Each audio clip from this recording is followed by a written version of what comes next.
Hello everyone and welcome back to the channel. You know, being President of the United States, it's a tough gig. You're basically the manager of a giant, chaotic family reunion that never ends, and half the family thinks you're doing a terrible job no matter what you do. But some leaders, they don't just get criticism, they earn a special kind of dislike.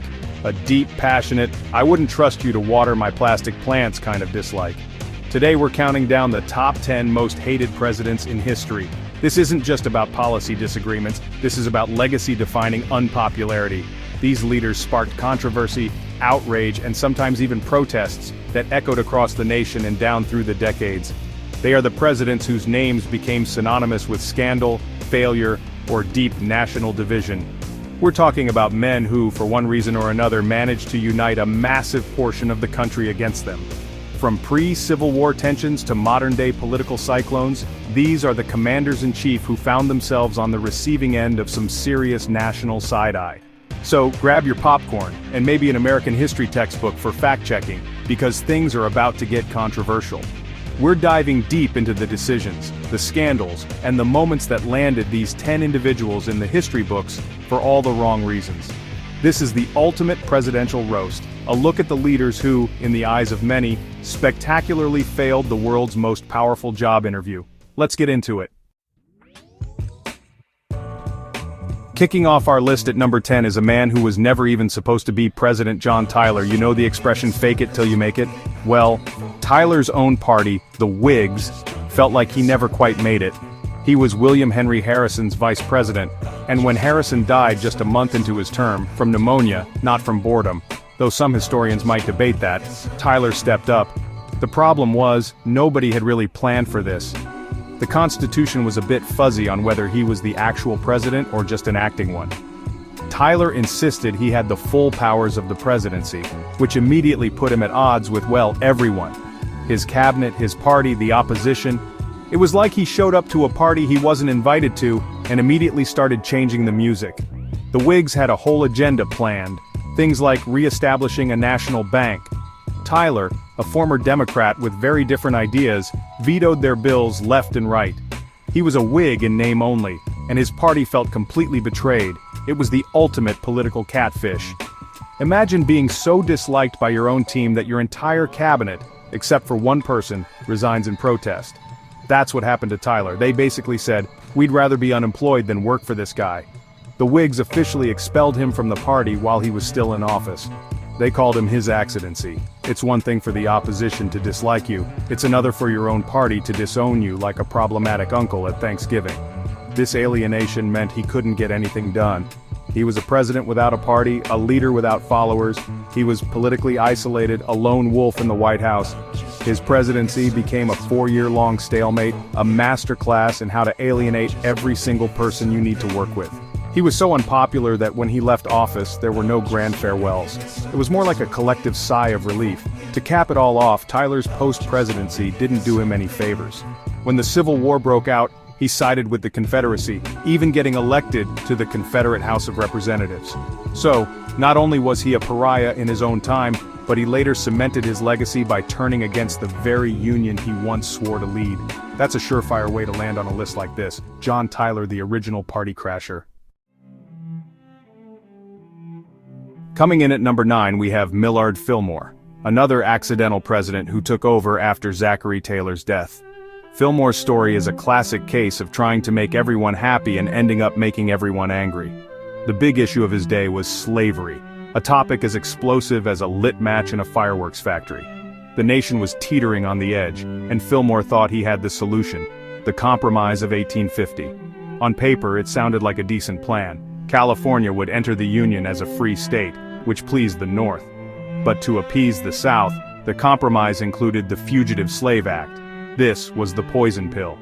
This law didn't just allow slave owners to recapture escaped slaves in the North, it required federal officials and even regular citizens in free states to help them. It essentially turned the North into a hunting ground for human beings. You can imagine how that went over. Abolitionists in the North were absolutely furious. They saw Fillmore as a traitor to the cause of freedom, a man who prioritized political convenience over human rights. He wasn't just tolerating slavery, he was actively empowering it, forcing Northerners to be complicit. Protests erupted, and the Underground Railroad had to work in overdrive. The law was so hated it actually galvanized the anti-slavery movement like never before. Meanwhile, did the South thank him for this massive concession? Not really. Many pro-slavery hardliners felt the compromise didn't go far enough. They got the Fugitive Slave Act, sure, but they lost the balance of power with California's admission as a free state.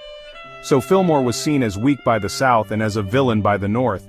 He was stuck in a political no-man's land, having alienated the two extremes and failing to build a strong moderate base. His own Whig party refused to nominate him for a full term in the next election, choosing a war hero instead.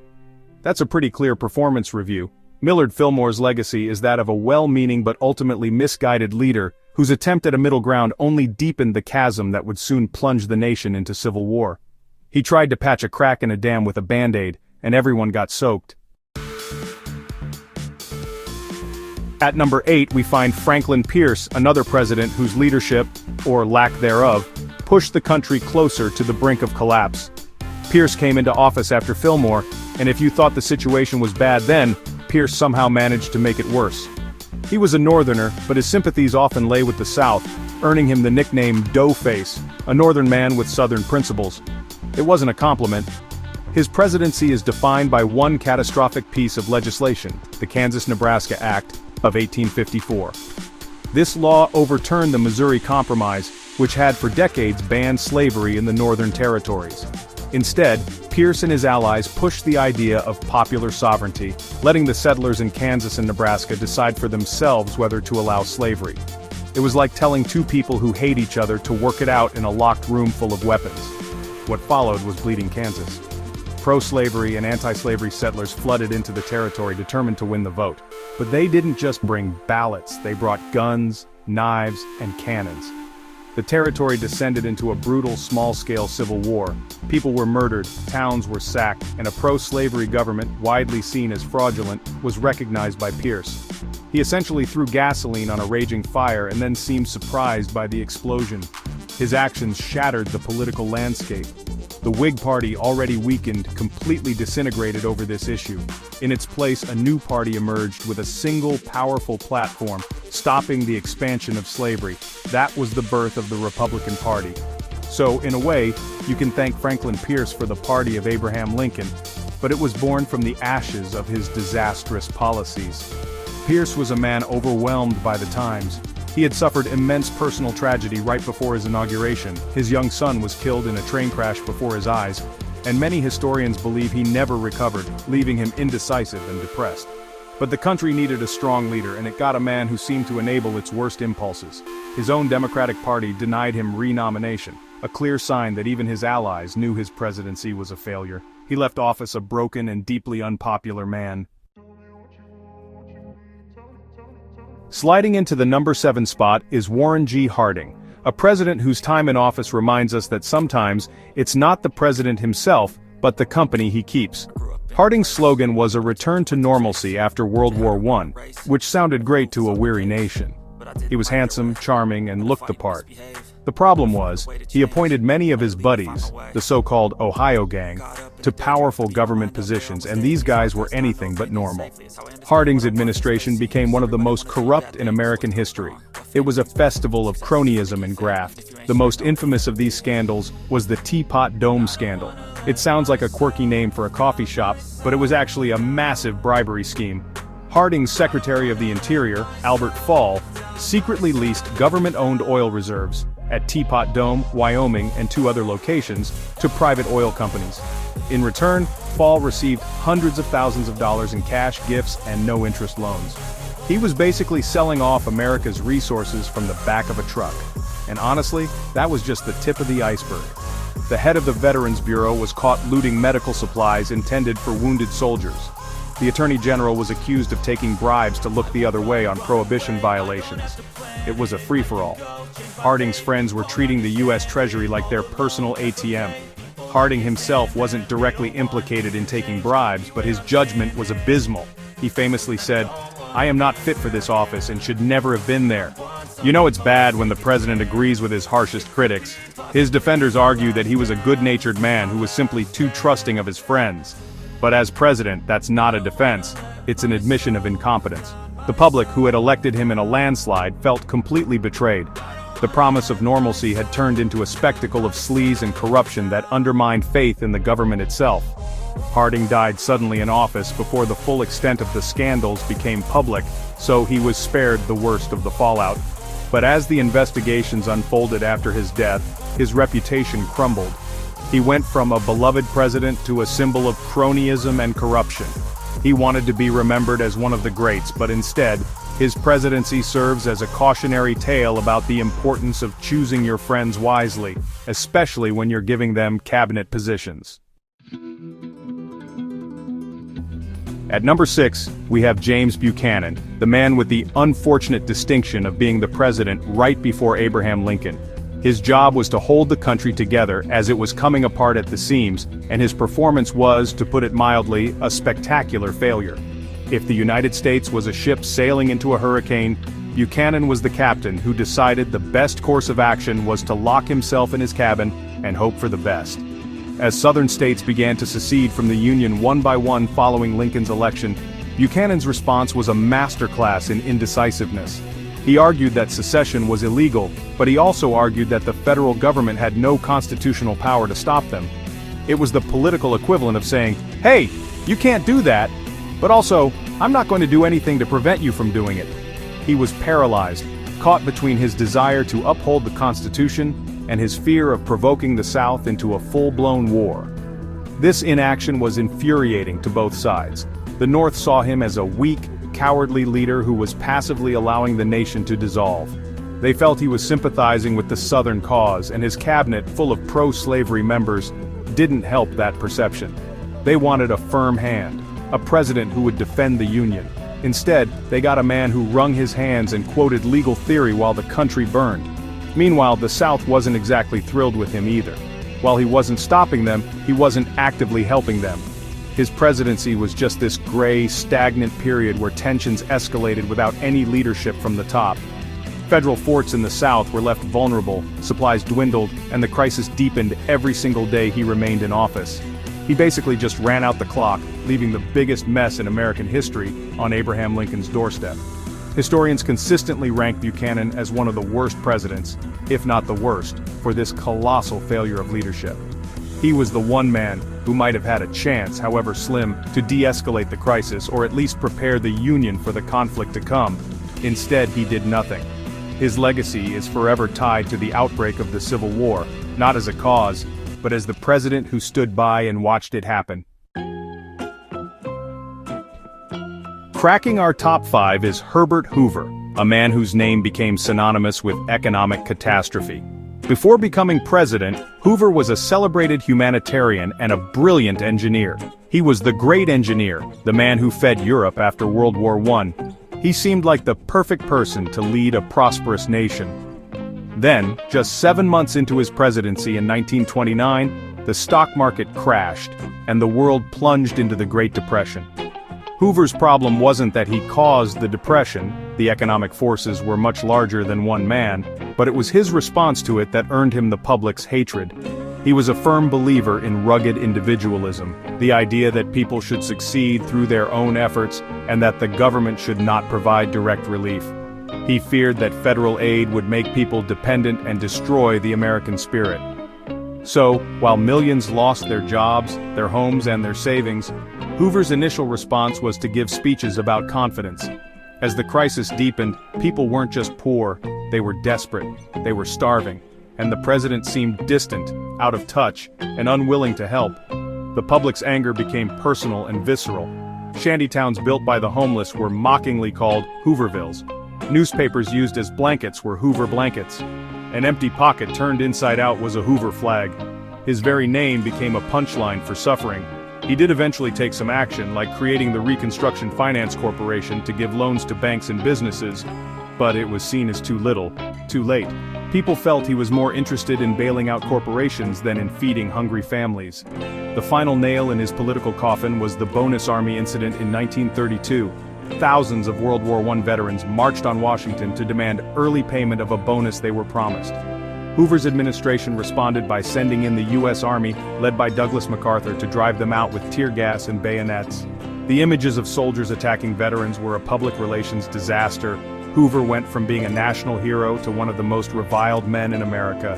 He was booed wherever he went. When he ran for re-election against Franklin D. Roosevelt, the result was one of the biggest landslides in history. The public didn't just vote against Hoover, they repudiated everything he stood for. His story is a tragic fall from grace, and a stark reminder that in a crisis, people don't want philosophy, they want help. At number 4 we have Andrew Johnson, the man who had the impossible task of succeeding the martyred Abraham Lincoln. Johnson was a Southerner, a Democrat who had remained loyal to the Union, which is why Lincoln chose him as his running mate, to promote national unity. But when Johnson took over after Lincoln's assassination, his vision for Reconstruction was dramatically different from what many in Congress had in mind. Johnson was a staunch believer in states' rights and held deeply racist views, even for his time. He wanted to bring the defeated Southern states back into the Union quickly and leniently, with very few protections for the newly freed African Americans. He pardoned thousands of former Confederate leaders, allowing them to retake power in Southern governments. These new governments then passed black codes, laws that were essentially slavery by another name, severely restricting the rights of freedmen. This put him on a direct collision course with the radical Republicans in Congress, who wanted to fundamentally remake the South and guarantee civil rights for African Americans. They saw Johnson as betraying the entire purpose of the Civil War. The battle between the president and Congress was epic. Johnson vetoed bill after bill aimed at protecting civil rights and punishing former rebels. Congress, in turn, overrode his vetoes again and again. It was a complete breakdown of government. The conflict came to a head when Johnson fired his Secretary of War, Edwin Stanton, who was an ally of the radical Republicans. This violated the Tenure of Office Act, a law Congress had passed specifically to limit Johnson's power. For Congress, this was the last straw. They saw it as a direct assault on their authority. In 1868, the House of Representatives voted to impeach Andrew Johnson, making him the first president to face this constitutional crisis. He was ultimately acquitted in the Senate by a single vote, but his presidency was shattered. He was powerless, a pariah in Washington, despised by the party that had, in theory, put him in power. He spent the rest of his term as a lame duck, unable to stop the congressional Reconstruction agenda he so vehemently opposed. Johnson is remembered as an obstinate, short-sighted leader whose actions sabotaged the nation's first real chance at racial equality after the Civil War. Entering the top 3 is a president from our own era, George W. Bush. His presidency is honestly a tale of two halves. He came into office after one of the most contested elections in history, the 2000 election decided by the Supreme Court. The country was already divided. Then came September 11, 2001. In the aftermath of that horrific day, Bush's approval rating soared to an incredible 90%. He was the nation's uniter, a comforting and resolute leader in a time of crisis. That unity, however, began to fray. The first major point of contention was the decision to invade Iraq in 2003. The administration's justification was that Saddam Hussein possessed weapons of mass destruction and had ties to al-Qaeda. This rationale was promoted aggressively, creating a sense of urgency and danger. The invasion was swift, but as the occupation dragged on, the initial justifications fell apart. No weapons of mass destruction were ever found, and the link to al-Qaeda was widely discredited. The war in Iraq became incredibly divisive, both at home and abroad. Massive anti-war protests took place around the world. As the human and financial costs of the war mounted and the violence in Iraq spiraled, many Americans felt they had been misled into a conflict that had destabilized the entire Middle East. Bush's approval ratings began a steady and relentless decline. The man who once had 90% support found himself with ratings in the 20s and 30s. On top of the war, his administration faced intense criticism for its handling of Hurricane Katrina in 2005. The slow and seemingly incompetent federal response to the disaster, particularly in New Orleans, created an image of a government that was detached and uncaring. The phrase, "Brownie, you're doing a heck of a job," which Bush said to his FEMA director, became a symbol of his administration's perceived disconnect from the suffering on the ground. By the end of his second term, the country was mired in 2 wars and on the verge of the worst financial crisis since the Great Depression. George W. Bush, who began as a uniter, left office as one of the most polarizing and unpopular presidents of the modern age. His supporters see him as a man of conviction who made tough decisions to keep America safe. His detractors see a leader whose choices led to disastrous consequences that we are still dealing with today. Our runner-up for the most hated president is a figure who shattered every norm of American politics, Donald J. Trump.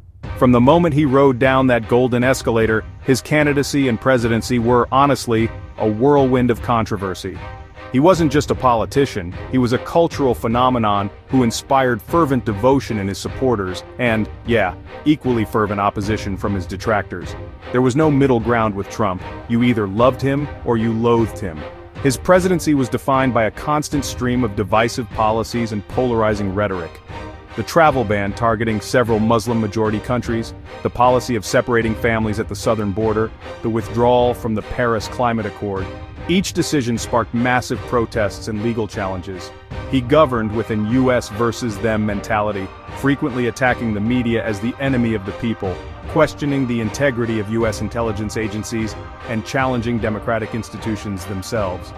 His use of Twitter was unprecedented. He used the platform as a direct line to his base and a weapon against his critics, firing off insults, policy announcements, and sometimes falsehoods at all hours of the day. This unfiltered communication style was seen as authentic and refreshing by his supporters, who felt he was finally saying what they were all thinking. For his opponents, it was seen as reckless, undignified, and dangerous for a world leader. The constant chaos created a state of perpetual outrage for a huge portion of the country. The controversies were endless: investigations into Russian interference in the 2016 election, which led to the Mueller report, an impeachment over his dealings with Ukraine, and another impeachment for his role in inciting the January 6th Capitol insurrection. His refusal to concede the 2020 election and his persistent unsubstantiated claims of widespread fraud created a crisis of faith in the democratic process itself, a division that continues to haunt the nation. No other president in modern history has faced such sustained, widespread, and passionate opposition. He was the subject of daily protests, the Women's March, and a cultural resistance. While his supporters remain one of the most loyal political bases in history, the sheer scale and intensity of the hatred he engendered from nearly half the country, and much of the world, places him squarely near the top of this list. He didn't just occupy the White House, he dominated the national consciousness in a way that was exhilarating for some and exhausting for others. And at number 1, the president who set the gold standard for public hatred, the man whose name is literally synonymous with political scandal, Richard M. Nixon. Nixon was a brilliant and complex politician. He won a massive landslide re-election in 1972, carrying 49 out of 50 states. He opened relations with China, created the Environmental Protection Agency, and oversaw the end of the Vietnam War. On paper, he should have been one of the greats. But all of that was overshadowed by one word: Watergate. It started as a third-rate burglary at the Democratic National Committee headquarters in the Watergate office complex. But it wasn't the break-in that destroyed Nixon, it was the cover-up. For 2 years, the Nixon administration lied, obstructed justice, harassed enemies, and abused presidential power to hide its involvement. It was a slow, agonizing unraveling of the truth, played out on national television. The investigation, led by journalists like Woodward and Bernstein and the Senate Watergate Committee, revealed a dark underbelly to the Nixon White House. There was an enemies list of political opponents to be targeted by government agencies. There was a secret taping system in the Oval Office that recorded the president's own conversations. And those tapes, when they were finally released, were the smoking gun. They proved that Nixon had actively participated in the cover-up from the very beginning. The public was horrified. This wasn't just policy disagreement, this was a fundamental betrayal of the nation's trust. The President of the United States, the man sworn to uphold the law, was caught on tape acting like a mob boss. The phrase, "I am not a crook," which Nixon famously declared at a press conference, became a national joke because the evidence overwhelmingly suggested that he was. The trust between the American people and their government was shattered, and the cynicism it created lasts to this day. Facing certain impeachment by the House and conviction by the Senate, Richard Nixon did something no other president has ever done. He resigned in disgrace. He left the White House a broken man, his legacy forever tarnished. He didn't just anger his political opponents, He disillusioned an entire generation of Americans. For that reason, for turning the presidency itself into a symbol of corruption and deceit, Richard Nixon holds the dubious honor of being the #1 most hated president in American history. And there you have it, our countdown of the 10 most hated presidents in American history. From party outcasts and pre-war failures to modern-day lightning rods of controversy, these are the leaders who, for better or worse, left the deepest scars on the national psyche. It's a tough list, and it's a reminder that power doesn't automatically equal popularity. In fact, sometimes it's the very thing that guarantees you'll be remembered for all the wrong reasons. These men weren't just disliked, they defined an era of discontent for millions of Americans. Whether you agree or disagree, these presidents left a mark, sometimes for all the wrong reasons. History isn't always kind, and public opinion can be even crueler. The legacies of these leaders are complex, filled with moments of both failure and, occasionally, surprising success. But their stories serve as powerful cautionary tales about leadership, trust, and the incredible difficulty of steering a nation as diverse and passionate as the United States. They show us what happens when a leader loses the faith of the people they are meant to serve. But that's just our list, based on historical consensus, approval ratings, and the sheer level of public anger they generated. Now we want to hear from you. Who did we miss? Who do you think should be #1? Is there a president you feel gets a bad rap? Let us know in the comments who you think should be on this list. Politics is all about debate, so let's get the conversation started. Thanks for watching, and don't forget to like and subscribe for more deep dives into history.